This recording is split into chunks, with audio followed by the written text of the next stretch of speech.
నమస్కారం. సుఖీభవకు స్వాగతం. ఈ రోజు సుఖీభవలో గర్భిణీ దశలో ఈ మందులతో జాగ్రత్త, నొప్పిని పీల్చేసుకునే స్పాంజీ, పిల్లలు ఫోన్లని వదలటం లేదా, మోగీలు మార్పిడికి ఎప్పుడు వెళ్ళాలి, ఇంకా హెల్త్ టిప్స్. జలుబు, దగ్గు, అలర్జీలు, ఒళ్ళు నొప్పులతో బాధపడుతున్నప్పుడు పారాసిటమాల్ లేదంటే డోలో వంటి మాత్రల్ని సొంతంగానే వేసుకుంటాం. డాక్టర్లు కూడా ఇందుకు పెద్దగా అభ్యంతరం చెప్పరు. అయితే గర్భంతో ఉన్నప్పుడు మాత్రం ఎంత చిన్న అనారోగ్య సమస్య అయినా సరే డాక్టర్ సలహా లేకుండా మందుల్ని వాడకూడదు.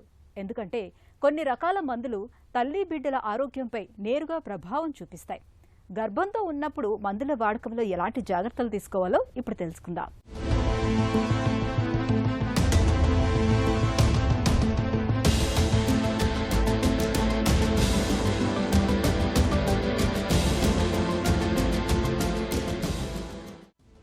గర్భధారణ ప్రతి మహిళ జీవితంలో అత్యంత సున్నితమైన దశ.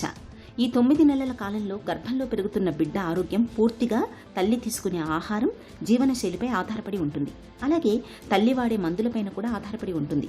సాధారణంగా తలనొప్పి, జలుబు, జ్వరం లాంటి చిన్న సమస్యలు వచ్చినా చాలామంది తమకు నచ్చిన మందుల్ని సొంతంగా వాడుతుంటారు. అయితే గర్భంతో ఉన్నప్పుడు మాత్రం మందుల విషయంలో అప్రమత్తంగా ఉండాలి. సొంతంగా మందులు వాడే అలవాటు తల్లి బిడ్డకు ప్రమాదకరం కావచ్చు. ఎందుకంటే కొన్ని మందులు గర్భంలోని బిడ్డ ఎదుగుదలపై ప్రభావం చూపే అవకాశం ఉంటుంది. మరికొన్ని మందులు బిడ్డలో జన్యుపరమైన లోపాలకు కూడా కారణం కావచ్చు. అందుకే గర్భిణీలు మందుల విషయంలో చాలా జాగ్రత్తగా ఉండాలని చెబుతారు డాక్టర్లు. గర్భిణీ స్త్రీలు ఒకవేళ వాళ్ళకి ఏదైనా ప్రాబ్లం ఉంటే, అంటే ఫిట్స్ రావచ్చు వాళ్ళకి ముందర నుంచి, లేకపోతే థైరాయిడ్ సమస్య ఉండవచ్చు, ఇంకేదైనా సమస్య, ఆటో ఇమ్యూన్ డిసీజెస్ అంటాం, అలాంటి సమస్యలు ఏమన్నా ఉన్నా వాళ్ళు ఏమన్నా మందులు వాడుతూ ఉంటే గనక, ఒకవేళ బ్లడ్ ప్రెషర్ ఎక్కువ ఉండి బ్లడ్ ప్రెషర్ మందులు వాడుతున్నారు, లేక షుగర్ ఉండి షుగర్ మందులు వాడుతున్నారు, ఇవన్నీ కూడా గర్భిణీ సమయంలో వాళ్ళ డాక్టర్లకి తప్పకుండా తెలియజేయాలండి. ఎందుకంటే కొన్ని మందులు మనం మార్చాల్సి వస్తుంది. ఇక్కడ మనం ఆలోచించవలసిన సమస్య ఏంటంటే బిడ్డ మీద ఎలాంటి ప్రభావం వస్తుంది ఈ మందుల మూలాంచి అని. అంచేత అది ముఖ్యంగా డాక్టర్కి చెప్పడం చాలా ముఖ్యము. దాన్ని బట్టి వాళ్ళు ఎంత మేరకు దాన్ని మార్చాలి, ఎలా మార్చాలి అన్నీ కూడా చెప్తారండి. ఎందుకంటే ముఖ్యంగాను మనకి ఈ సీజర్స్ అంటే ఎపిలెప్సీ, మూర్ఛ వ్యాధి ఉన్నవాళ్ళు ఒక రకమైన మాత్రలు వాడుతున్నారనుకోండి, కొన్ని వాడకూడదు గర్భిణీ సమయంలో. ఎందుకంటే బిడ్డకి అవయవాల సమస్య రావచ్చు అనమాట, అవకరాలు రావచ్చు. కాబట్టి దాన్ని మార్చాల్సిన అవసరం ఉంటుంది. అలాగే కొన్ని బ్లడ్ ప్రెషర్ మాత్రలు గర్భంతో ఉన్నప్పుడు వాడకూడదండి, దానిని కూడా మార్చవలసిన అవసరం వస్తుంది. మందులనేవి రెండు వైపులా పదును ఉన్న కత్తి లాంటివి. సరైన అవగాహనతో వాడుకుంటే ఆరోగ్యాన్ని చేకూరుస్తాయి. అవగాహన లేకుండా ఎడాపడా వాడేస్తే వాటి మూలంగా లేనిపోని సమస్యలు వచ్చి పడతాయి. గర్భిణీ దశలో కొన్ని మందుల్ని వైద్యుల సూచనతోనే వాడాలి. ముఖ్యంగా ఫోలిక్ యాసిడ్ టాబ్లెట్లు గర్భధారణ ప్రారంభ దశ నుంచే వాడాల్సి ఉంటుంది. ఇవి బిడ్డ మెదడు, నరాల వ్యవస్థ సరిగ్గా అభివృద్ధి చెందేందుకు సహాయపడతాయి. అలాగే ఐరన్, కాల్షియం టాబ్లెట్లు కూడా గర్భిణీలకు చాలా అవసరం.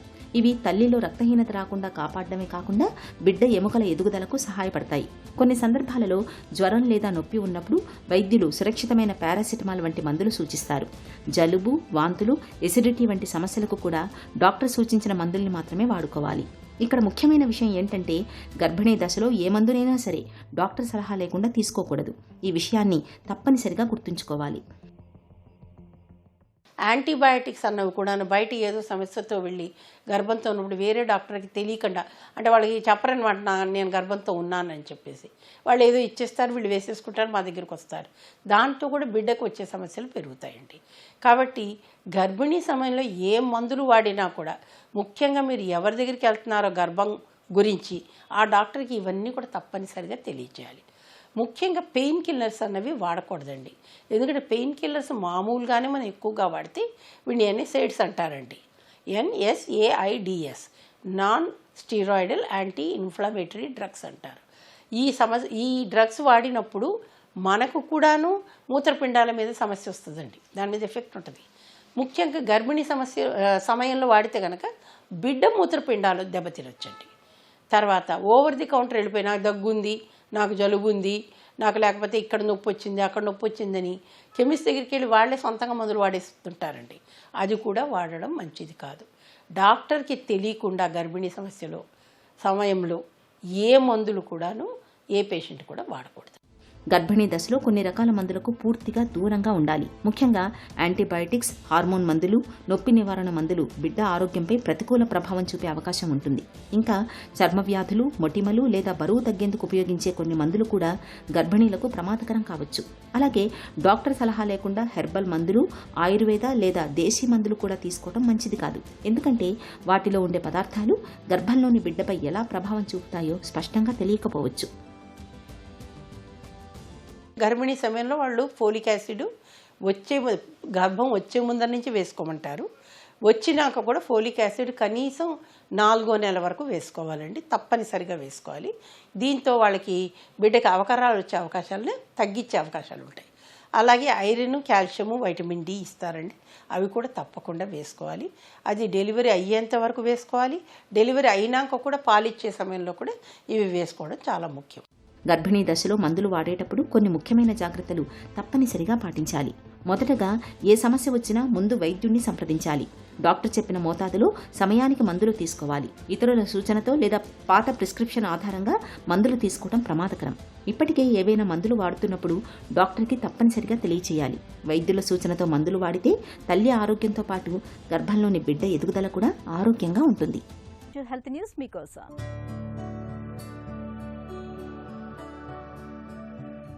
నొప్పిని స్పాంజిలా పీల్చేసుకునే ఒక కొత్త రకం చికిత్సను అమెరికా శాస్త్రవేత్తలు అభివృద్ధి చేశారు. ఇది కేళ్ల అరుగుదలతో బాధపడుతున్న ఎలుకల్లో నొప్పి, ఇన్ఫ్లమేషన్ను ప్రేరేపించే అంశాలను చక్కగా శోషించుకుంది. దీన్ని బట్టి మానవుల్లోనూ ఆస్టియోఆర్థరైటిస్ వంటి రుగ్మతల కారణంగా ఉత్పన్నమయ్యే దీర్ఘకాలిక నొప్పిని నయం చేయొచ్చని స్పష్టమవుతుందని Johns Hopkins school of medicine కు చెందిన శాస్త్రవేత్తలు పేర్కొంటున్నారు. ఈ కొత్త రకం చికిత్సతో ఉపశమనం కోసం ఓపియాడ్ మందులపై ఆధారపడడాన్ని తగ్గించుకోవచ్చు. దీనికి తోడుగా ఈ చికిత్స ఎముకల, మృదులాస్థి మరమ్మతులకు ఊతం ఇచ్చినట్లు ఎలుకలపై జరిపిన పరిశోధనలో వెల్లడైంది.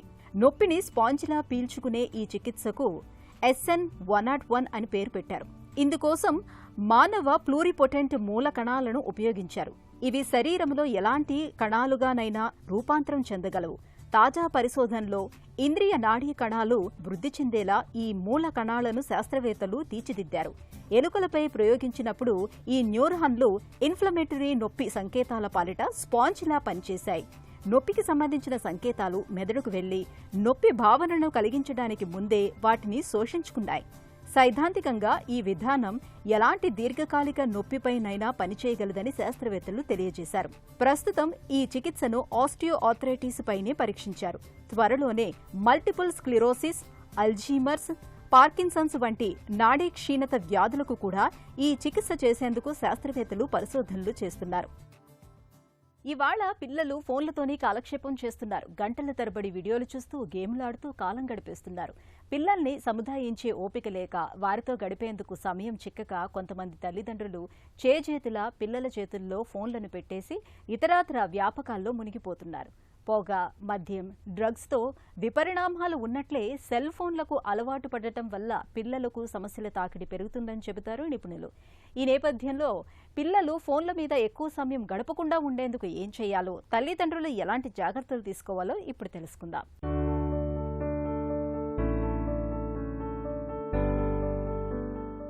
ఇవాళ సెల్ ఫోన్ అనేది నిత్యావసరమే కాదు, చేతికి ఒక ఆభరణంలా మారిపోయింది. చిన్న పెద్ద అందరూ మొబైల్ ఫోన్లు చూడటానికి బాగా అలవాటు పడిపోయారు. ఇక పిల్లలైతే చెప్పాల్సిన పని లేదు. ఇంట్లో ఉన్నంతసేపు సెల్ ఫోన్లకు అతుక్కుపోతున్నారు. వీడియోలు చూస్తూ, గేములు ఆడుతూ గంటల తరబడి ఫోన్ల మీదే గడిపేస్తున్నారు. ఒక రకంగా చెప్పాలంటే పిల్లలు ఫోన్లకు బానిసలుగా మారారనే చెప్పుకోవచ్చు. మరి పిల్లల్లో ఈ వ్యసనానికి అడ్డుకట్ట వేసేదెలా? ఇందుకు తల్లిదండ్రులు కొన్ని ప్రత్యేక జాగ్రత్తలు తీసుకుంటే మంచి ఫలితం ఉంటుంది. ముందుగా తల్లిదండ్రులు ఏం చేసినా పిల్లలు అనుకరిస్తారనే విషయాన్ని గుర్తుంచుకోవాలి. వారి ముందు తల్లిదండ్రులు ఫోన్లు వాడటం, టీవీలు చూడటం మానుకోవాలి. వాళ్లతో మాట్లాడటం, ఆడుకోవటం, కబుర్లు చెప్తూ ఉంటే పిల్లలు కూడా అదే విధానం కొనసాగిస్తారు. పిల్లలు టీవీ, ఫోన్లను వాడుతున్నప్పుడు వారిని గమనిస్తూ ఉండండి. మీ పర్యవేక్షణలోనే వాళ్ళు ఉండేటట్లు ఏర్పాట్లు చేసుకోండి. ఏదైనా సినిమా అయినా, షోలైనా పిల్లలతో కలిసి మీరు చూడండి.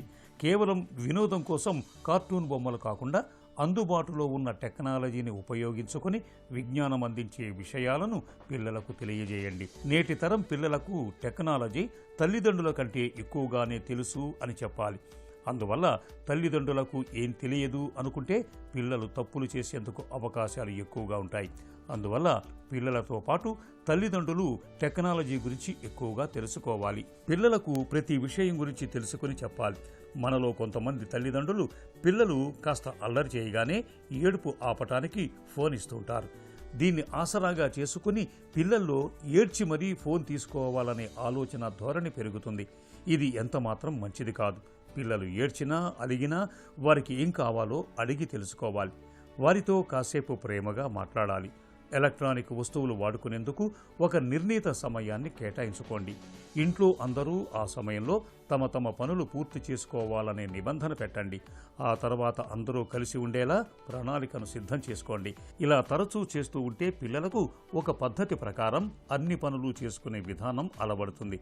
ఫోన్లకు, ఎలక్ట్రానిక్ గాడ్జెట్లకు బానిసలుగా మారకుండా ఉంటారు. వయసు పెరుగుతున్న కొద్దీ కీళ్లల్లో కూడా క్రమంగా అరుగుదల కనిపిస్తూ ఉంటుంది.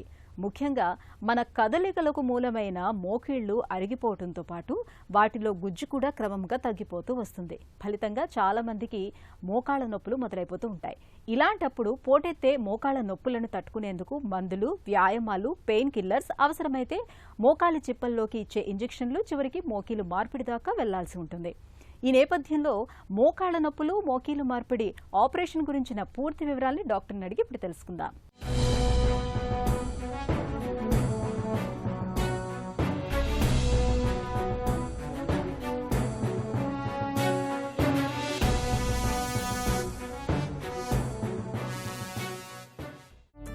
మోకీలు మార్పిడి సర్జరీపై ఎలాంటి అవగాహన అవసరం?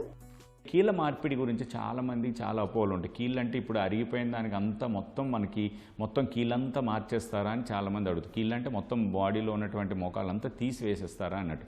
అట్లా ఉండదండి. కీళ్ళ మార్పిడిలో ఏం చేస్తాము అంటే, మీరు తీసుకుంటే మోకాల మార్పిడిది, కీళ్ళ మార్పిడిలో ఇది మోకాలు అనేది కామన్గా జరిగే ఆపరేషన్ లెక్క తీసుకోవచ్చు. దీన్ని మనము ఫీమరల్ కాంపోనెంట్ అంటాము, ఇది టిబియల్ కాంపోనెంట్ అని అంటాం. టిబియా అంటే లెగ్ పై పార్ట్లో ఉన్నది. మనకి ఇప్పుడు అరిగిపోయినప్పుడు ఏమవుతుంది, ఎముక చివరి భాగంలో ఉన్న కార్టిలేజ్ అరిగిపోయి ఎముక మీద ఎముక రాసుకుపోవడం వల్ల పెయిన్ వస్తుంది. ఈ రాసుకుపోవడాన్ని ఆపాలంటే ఏం చేయాలి, మనం ఇంకో సర్ఫేస్ క్రియేట్ చేయాలి. ఆ సర్ఫేసే రీసర్ఫేసింగ్ చేయడమే జాయింట్ రీప్లేస్మెంట్ అంటే. మనం మొత్తం తీసేయటం కానీ ఏమీ జరగదు. బోన్ని ఆ కాంపోనెంట్ అంటే ఫీమరల్ కాంపోనెంట్ అనేది అన్నాం కదా, ఈ ఫీమరల్ కాంపోనెంట్ని ఒక 5 సర్ఫేసెస్ ఉంటాయి. ఈ 5 సర్ఫేసెస్కి తగ్గట్టుగా ఈ ఎముకను మనం షేప్ చేస్తున్నాం. ఆ షేప్ చేసి ఈ ఫీమరల్ కాంపోనెంట్ అని ఫీమరల్ కాంపోనెంట్ ఇలా పెడుతున్నాం. అదేవిధంగా టిబియా అంటే లెగ్ అప్పర్ పార్ట్లో ఉన్నదాన్ని కూడా ఈ మెకానికల్ యాక్సిస్ తగ్గట్టు పెర్పెండిక్యులర్గా కట్ చేయటం, దాన్ని అన్నమాట femoral component, tibial component with పాలిఇథిలీన్ అంటాం. దీన్ని మధ్యలో డిష్ లాగా ఉన్నదాన్ని దీన్ని ఇలా ఇన్సర్ట్ చేయడం జరుగుతుంది. ఇప్పుడు ఏం జరుగుతోంది, నడిచేటప్పుడు, పరిగెట్టేటప్పుడు, ఇదంతా కదిలేటప్పుడు అంతా కూడా ఈ బోన్ మరి రాసుకోవట్లేదు. ఈ ఆర్టికులేషన్ ఏమైంది, ఇప్పుడు ఈ మెటల్ ఆన్ పాలిఇథిలీన్ అనే ఆర్టికులేషన్ కొత్తది ఫామ్ అవటం వల్ల, ఇలా నడటం వల్ల, తిరగటం వల్ల నొప్పి రావట్లేదు. ఎందుకంటే బోన్ మీద బోన్ రాసుకోవడం. ఇది రీప్లేస్మెంట్ అంటే. మోకీలు మార్పిడి సర్జరీ ఎలా ఉంటుంది? ఈ ఆపరేషన్ని మనము 2 పద్ధతుల ద్వారా అనుకోవచ్చు. మనం 2 పద్ధతులు అంటే, ఒకటి కన్వెన్షనల్ టెక్నిక్, రెండోది అంటే రోబోటిక్స్. కన్వెన్షనల్ టెక్నిక్ అంటే ఈ మోకాల్ని మనం ఈ కాంపోనెంట్స్ పెట్టడానికి మనం ఏం చేయాలంటే కట్ చేయాలన్నాం. మనం 2 అచీవ్ చేయాలి జాయింట్ రీప్లేస్మెంట్లో. ఒకటి ఎగ్జాక్ట్ మెకానికల్ అలైన్మెంట్ తీసుకురావాలి. మెకానికల్ అలైన్మెంట్ అంటే స్ట్రైట్గా, అంటే ఈ హిప్ నుంచి centre of the hip, centre of the ankle ఒకే యాక్సిస్లో ఉండేటట్టు చేయాలి. చేయటం వల్ల ఈ మన్నికగా ఉంటుంది. ఇప్పుడు మనం ఒక అలైన్మెంట్ అనేది ఒక కారుకి టైర్ పెట్టేటప్పుడు కరెక్ట్గా అలైన్మెంట్ లేకపోతే అది 5000 కిలోమీటర్ రావాల్సింది ఒక 1000 కిలోమీటర్లకి అరిగిపోతుంటుంది ఇట్లా ఇలా వెళ్ళటం. అదేవిధంగా ఈ జాయింట్ని కూడా కరెక్ట్ అలైన్మెంట్లో పెట్టడం ఇంపార్టెంట్. రెండోది, ఈ అలైన్మెంట్లో కట్ చేసి ఇలాగ కాంపోనెంట్ పెట్టేటప్పుడు స్టేబుల్గా ఉండాలి. అంటే సాఫ్ట్ టిష్యూ ఎన్వలప్ అనేది ఆ జాయింట్ని స్టేబుల్గా పట్టుకోవాలి. లేనప్పుడు ఒకవైపు ఓపెన్ అయినా ఒకవైపు టైట్గా ఉన్నా సరే పేషెంట్స్ నడవలేకపోవడము, ఇన్స్టెబిలిటీ ఉండడము, నడిచేటప్పుడు చాలా కష్టం ఉండడం జరుగుతూ ఉంటుంది. సో కరెక్ట్ అలైన్మెంట్కి తేవాలన్నా, కరెక్ట్ బ్యాలెన్సింగ్ కావాలన్నా ఈ 2 టెక్నిక్స్లోనే మనం వాడాల్సి ఉంటుంది. ఒకటి కన్వెన్షనల్ టెక్నిక్లో దాదాపు 90-95% వాళ్ళకి మనం ఈ 2 అచీవ్ చేయగలుగుతాం. యూజువల్గా 5 to 10% ఆఫ్ ది కేసెస్లో ఈ బోన్ మరీ వంకరగా ఉండడం, అంటే బోన్ కూడా వంకరగా ఉండేటప్పుడు కన్వెన్షనల్ టెక్నిక్స్ చేయడం కష్టం. అదేవిధంగా ఇంతకుముందు ఫ్రాక్చర్స్ అయ్యే వాళ్ళకి, ప్లేట్స్ ఉన్న వాళ్ళకి, రాడ్స్ ఉండడము, అటువంటి వాళ్ళకి ఏం చేస్తామంటే ఈ రోబోటిక్స్ అనేవి ఏంటంటే మనకి లోపల ఇంట్రామెడ్యులరీ రాడ్స్ కానీ అవేమీ లేకుండా కూడా సర్జరీ చేయొచ్చు కనుక రోబోటిక్స్తో మనం ఎగ్జాక్ట్గా 100% result get best alignment, best soft tissue balancing చేయడం జరుగుతుంది. అందువల్ల ఏంటి, పోస్ట్ ఆపరేటివ్గా పేషెంట్కి పెయిన్ లేకపోవడం, ఎక్కువ మన్నిక గల జాయింట్ కూడా ఇవ్వడం జరుగుతుంది. Longevity is also important. మోకాలు మార్పిడి తర్వాత ఎలాంటి సమస్యలు ఎదురవ్వచ్చు? మనము ఆపరేషన్ తర్వాత కాంప్లికేషన్స్ తీసుకుంటే 2 విధాలుగా మనం చెప్పుకోవచ్చు. Early complications, late complications. Early complications అంటే ఆపరేషన్ అయినప్పుడు లైక్ ఎనస్థీషియా రిలేటెడ్ రిస్క్లు మనం పక్కన పెడితే, అంటే అది పేషెంట్ బట్టి అవుతుంది, వాళ్ళకున్న కోమార్బిడ్స్ కానీ వాళ్ళకున్న హార్ట్ ప్రాబ్లమ్స్ హార్ట్ బట్టి మారుతూ ఉంటుంది. సో ఆ ఆపరేషన్ అంటే ఎనస్థీషియా రిలేటెడ్ రిస్క్లు తీసేస్తే జాయింట్ రీప్లేస్మెంట్ వరకు రిస్క్లు అంటే ఎర్లీ కాంప్లికేషన్స్ లైక్ డీవీటీ అంటాం, అంటే వెయిన్ క్లాట్ అని. అది ఎక్కడ లెగ్లో ఉన్నటువంటి వెయిన్లో క్లాట్ అవ్వటం వల్ల ఒక్కొక్కసారి అది డిస్లాడ్జ్ అయ్యి లంగ్స్కి వెళ్ళటము, లంగ్స్లో పల్మనరీ ఎంబోలిజం అంటాం, అట్లాంటి రావటం వల్ల ఆయాసం రావటం అనేది ఫస్ట్ ఫ్యూ డేస్లో వచ్చే అవకాశం ఉన్నది. అది కూడా మన ఏషియన్ కంట్రీస్లో, ఇండియాలోనే కాకుండా ఏషియన్ కంట్రీస్లో డీవీటీ ప్రివలెన్స్ అనేది చాలా తక్కువ ఉంది. అప్పటికీ కూడా మనం అందరం కూడా హెపారిన్ లాంటివి ఇవ్వటము, అది జరగటం వల్ల అంటే లో మాలిక్యులర్ వెయిట్ హెపారిన్, తర్వాత ఎకోస్ప్రిన్ లాంటివి పెట్టి డీవీటీ ప్రొఫైలాక్సిస్ కూడా ఇవ్వటం వల్ల ఇటువంటి డీవీటీ కాంప్లికేషన్ కూడా చాలా వరకు ఆల్మోస్ట్ నివారించడం జరిగింది. ఇన్ఫెక్షన్ రాకుండా మనం అన్ని స్టెరైల్ మెథడ్స్ పాటిస్తాము. ఎవరైనా సరే అవన్నీ తప్పవు. ఎందుకంటే లార్జ్ ప్రాసెసెస్ ఇలాంటి లోపల ఈ జాయింట్ అనమాట మెటల్ జాయింట్, ఈ పాలిథిలిన్ లార్జ్ జాయింట్ మనం వేస్తున్నాం కనుక ఈ మెటీరియల్ కానీ మన ఇన్ఫెక్షన్ కానీ అక్కడ మనకి వచ్చిందంటే చాలా ప్రాబ్లమ్స్ ఉంటాయి. ఎర్లీ ఇన్ఫెక్షన్స్ మనం ట్యాకిల్ చేయాలంటే యాంటీబయాటిక్స్తో పాటు ఇమీడియట్గా లైక్ ఫస్ట్ 3-4 వీక్స్లో వచ్చిందంటే infections poly exchange, antibiotic beads వేయటము, ఇట్లాంటి వాష్ ఇవ్వటం ఇట్లాంటివి జరుగుతూ ఉంటుంది. లేట్గా కొంతకాలం తర్వాత 3 months తర్వాత ఎప్పుడైనా ఇన్ఫెక్షన్ లాంటివి వస్తే దానికి రివిజన్ అంటే 2 stage రివిజన్ అంటాం. ఫస్ట్ ఇంప్లాంట్స్ తీయటము, యాంటీబయాటిక్ సిమెంట్ పెట్టడము, బీట్స్ వేయటము, వాష్ ఇవ్వటం ఇట్లాంటివి జరుగుతూ ఉంటుంది. దాని తర్వాత మళ్ళీ రివిజన్ అనేది ఇంకొక సర్జరీ చేయడం జరుగుతుంది. కీలు మార్పిడి తర్వాత కింద కూర్చోవచ్చా, మెట్లెక్కొచ్చా? ఒక్కసారి రీప్లేస్మెంట్ జరిగిపోతే పేషెంట్ పూర్తిగా నార్మల్గా ఎటువంటి ఇబ్బందులు లేకుండా నడుచుకోవచ్చా అని పేషెంట్ దాదాపు అన్ని పనులు కూడా చేసుకోవచ్చండి. పేషెంట్ హాస్పిటల్లో ఉండేదే 2 నుంచి 3 రోజులు ఉంటారు. 2వ రోజే నడవడక ప్రారంభిస్తాము. ఫస్ట్ 2 weeks వరకు ఏదైనా కేన్ సపోర్ట్తో నడిపించడం జరుగుతుంది. తర్వాత నార్మల్గా నడవచ్చు. By end of the 2 to 3 months అయ్యేసరికి పేషెంట్ నొప్పి లేకుండా బయటకు నడవటం కానీ ఆ లైఫ్ స్టైల్ చాలా ఇంప్రూవ్మెంట్ ఉంటుంది కనుక దాదాపు అన్ని యాక్టివిటీస్ చేయగలుగుతారు. కింద కూర్చోవటం అనేది చేయొద్దని చెప్తాము. అదేవిధంగా పరిగెట్టడం లాంటివి చేయకూడదని చెప్పడం జరుగుతుంది. ఈ లిమిటేషన్స్ ఈ 2 తప్ప మిగిలిన అన్నీ కూడా దాదాపు వాళ్ళు చేయగలుగుతారు. రీప్లేస్మెంట్ తర్వాత పెయిన్లెస్ ఉండడము, అదేవిధంగా స్ట్రైట్గా ఉండడము, చాలా బెటర్గా ఉండడము, పోస్ట్ ఆపరేటివ్గా చాలా బెటర్గా ఉండడం జరుగుతుంది. మోకీలు మార్పిడి విఫలమైతే ప్రత్యామ్నాయాలేంటి? ఒకసారి రీప్లేస్మెంట్ చేసినప్పుడు ఈ బోను జాయింట్ దగ్గర ఉన్న బోన్ అనమాట చాలా వరకు తినేసినట్టు అయిపోతుంది అనమాట. ఇన్ఫెక్షన్ వల్ల కానీ, లూజనింగ్ వల్ల కానీ, పాలివేర్ వల్ల కానీ, అదేవిధంగా సిమెంట్ రిలేటెడ్ డిసీజెస్ అని అంటాం, వాటి రిలేటెడ్ వల్ల కానీ ఆ బోన్ క్వాలిటీ పడిపోవడం వల్ల ఇది డైరెక్ట్గా పట్టుకోపోవడం వల్ల అప్పుడు ఏం చేస్తాం, ఇలాంటి ఇంట్రామెడ్యులరీ స్టెమ్స్ అని ఇటువైపు ఫీమర్లో అంటే థై బోన్కి, ఇటువంటి లెగ్కి కూడా ఇలా వేసి ఇటువంటి రివిజన్ ఇంప్లాంట్స్ని కూడా వాడటం జరుగుతుంది. రివిజన్ సర్జరీస్ కూడా ఇప్పుడు మన కంట్రీలోనే కాదు, వరల్డ్ వైడ్ కూడా చాలా ఎక్కువగా జరుగుతున్నాయి. ఎందుకంటే ఆల్మోస్ట్ రీప్లేస్మెంట్ వచ్చి ఇప్పుడు ఒక 30 years నుంచి అన్ని కంట్రీస్లోని ఇవి ఎక్కువగా జరగడం జరుగుతుంది. వాళ్ళు కూడా 20 years అయిపోయిన జాయింట్ రీప్లేస్మెంట్ అయిపోయిన పేషెంట్స్ కూడా ఇప్పుడు పెరుగుతూ ఉన్నారు. అదేవిధంగా ఎక్కువ జాయింట్ సర్జరీస్ అవ్వటం వల్ల ఇన్ఫెక్షన్ రేట్ కానీ అప్పుడప్పుడు జరగటం వల్ల పెరిఫరల్ జాయింట్స్ నుంచి కూడా ఈ జాయింట్ ఇన్ఫెక్షన్స్ కానీ, లూజనింగ్ కానీ ఇవన్నీ రావటం వల్ల ఏమవుతుంది, ఇప్పుడు రివిజన్ సర్జరీస్ కూడా ఎక్కువగా జరుగుతుంది. రివిజన్ సర్జరీ చేసిన కూడా ప్రాపర్గా చేసినప్పుడు వీటి వల్ల కూడా మంచి రిజల్ట్స్ ఉంటుంది. మోకాళ్ళ నొప్పులను నివారించుకోవచ్చా? నివారణ అనేది బేసికల్లీ వెయిట్తో మొదలవుతూ ఉంటుంది. ఈ మోకాళ్ళు అనేది ఆర్థరైటిస్ ఇప్పుడు మనం స్పెసిఫిక్గా మాట్లాడుతున్నాం కానీ దాని మీద వెయిట్ అనేది ఆ పేషెంట్కి ఉన్న హైట్ని బట్టి సక్రమమైన వెయిట్ ఉండడము, ఫిజియోథెరపీ ఎక్సర్సైజులు సక్రమంగా చేయటము, కిందకు కూర్చోపోవడం, మెట్లెక్కకపోవడము అట్లాంటి వాటి వల్ల పేషెంట్స్ యొక్క కార్టిలేజ్ని డ్యామేజ్ అవ్వకుండా ప్రొలాంగ్ చేయొచ్చు. ఇవి నివారణ మార్గాల కింద తీసుకోవచ్చు. వీలైనంత వరకు పారాసిటమాల్ లాంటి సింపుల్ పెయిన్ కిల్లర్స్ వేసుకోవడము, లైఫ్ స్టైల్ మాడిఫికేషన్ చేసుకోవడం వల్ల ఈ ఆర్థరైటిస్ నుంచి పెయిన్ నుంచి ఉపశమనం పొందొచ్చు. మోకాళ్ల నొప్పులకు తొలి దశల్లో చక్కటి మందులు ఇవాళ మనకు అందుబాటులో ఉన్నాయి. మోకీళ్లు బాగా అరిగిపోయినప్పుడు చివరి పరిష్కారంగా కీలు మార్పిడి సర్జరీ చేయించుకోవటం అన్ని విధాల మేలు. కీలు మార్పిడి చేయించుకోవటం ద్వారా పోటెత్తే మోకాళ్ల నొప్పుల బెడదను శాశ్వతంగా వదిలించుకోవచ్చు. ఒక చిన్న చిట్కా మీకోసం. సంతానం కోసం ప్రయత్నిస్తున్నప్పుడు పిప్పళ్ళు, సొంటి, మిరియాలు, నాగకేసరాల్ని సమభాగాలుగా తీసుకుని వాటిని చూర్ణంగా చేయండి. తర్వాత పావుతులం పొడిని 1 చెంచా ఆవు నెయ్యితో కలిపి నిత్యం తీసుకోవటాన్ని అలవాటు చేసుకోండి. శరీరంలో గర్భధారణకు అనుకూలమైన మార్పులు చోటు చేసుకుంటాయి.